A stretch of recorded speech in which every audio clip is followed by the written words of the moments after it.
going on, guys? We are in the midst of framing. Why don't you guys come inside? I want to talk a little bit about what we're doing with the subfloor in here. We started in the basement, actually. We jacked the front of the house up about 2 inches because of a damaged sill. If we jacked it later, we would probably run into issues with, out of square openings or the walls no longer being plumb and level.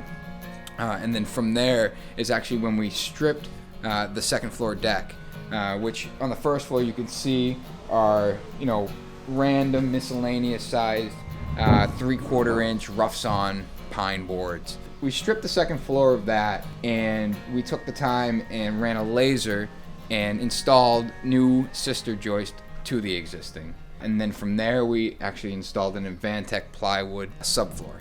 Why don't we take a run upstairs?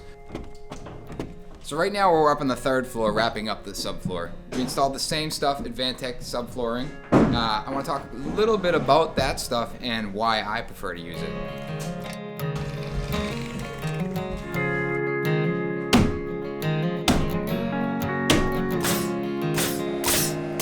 There's a lot of benefits to using the Advantech subfloor. One of the nice things they do is they actually space out your nail pattern. Your circle to circle is going to be 16 inches. Your triangle to triangle is 19 3/16.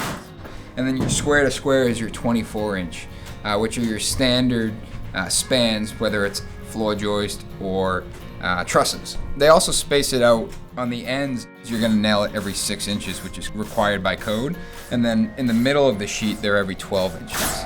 We're also using PL subfloor adhesive. One of the main differences between using a subfloor adhesive and a construction adhesive is the flexibility. Subfloor adhesive actually has some flexibility to it to allow the floor to move, where construction adhesive dries real hard and brittle. This will help prevent squeaking. So once we wrap up the 3rd floor, we're going to make our way back down here, do a little organizing, rip this subfloor up. So between sistering the joist, flattening the floor, and installing the Advantech plywood subfloor throughout, it's really going to help out correcting the flatness of this floor. I'm going to get to work and wrap up the 3rd floor. I'll see you guys next time. Follow us on Instagram, #Tuckerman Street, and make sure you subscribe to our YouTube channel.